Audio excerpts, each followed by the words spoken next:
All right, welcome back. This is actually the last video of Unit 2. Unit 2, Video 15, Collective Consciousness Summary. Okay, so just a quick review. Collective consciousness are the beliefs that we all share. Remember, looking down at those 300 million brains, some of the beliefs most people share. Some of the beliefs are more, things that just one or two million people have. The ones that the majority of us have, those are the ones that we would call the collective consciousness.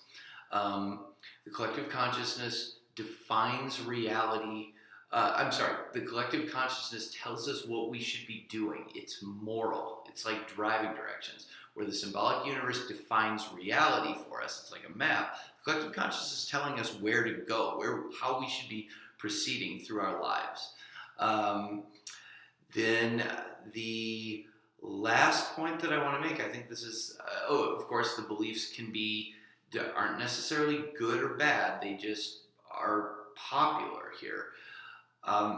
The last point that I want to make about this, and this is a deep philosophical point, but it bears mentioning. Every belief that we have here, every belief that is in our head, are things that human beings made up.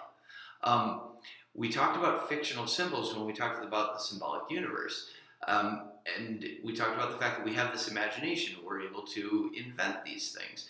The same thing's true of beliefs, and it's uncomfortable for me to mention this.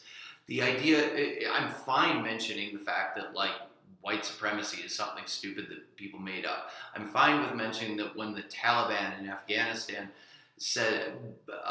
had the belief, and still have the belief, that women should not be educated, that that's not the direction we should be driving, that's stupid. Because I can say, obviously people made these things up and they're dumb and they're detrimental to people's happiness. But if I'm going to be intellectually honest, I've got to say, human rights don't exist in nature. That's an idea that people made up. The belief in equality, that also is something that people made up. Now, importantly, just like when we talked about fictional symbols, the fact that something is fictional doesn't mean it isn't helpful. Even just books that you may read may inspire you to have a better life.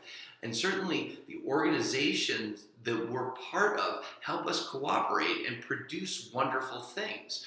From the technology that we have to your education, those are dependent on fiction.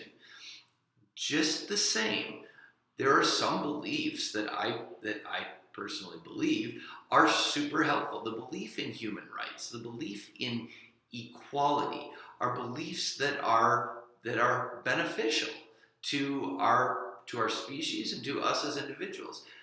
But we can't get past the fact that those are things that don't exist.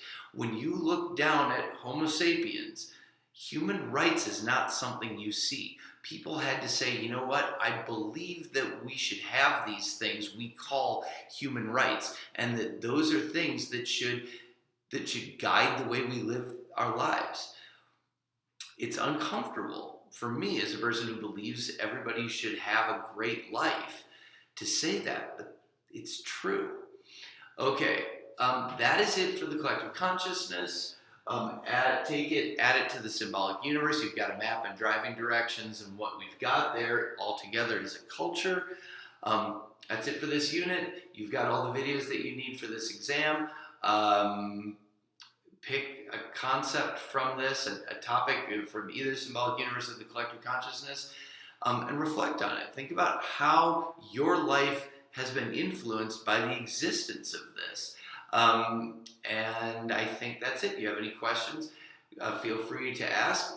Next, after the exam in Unit 3, what we're going to do is move into this section. So the other two components, which are going to be, whereas culture dealt somewhat with behavior, but mostly what we're doing is talking about thoughts. This is where most of our behavior is going to be created. All right, I will see you guys then.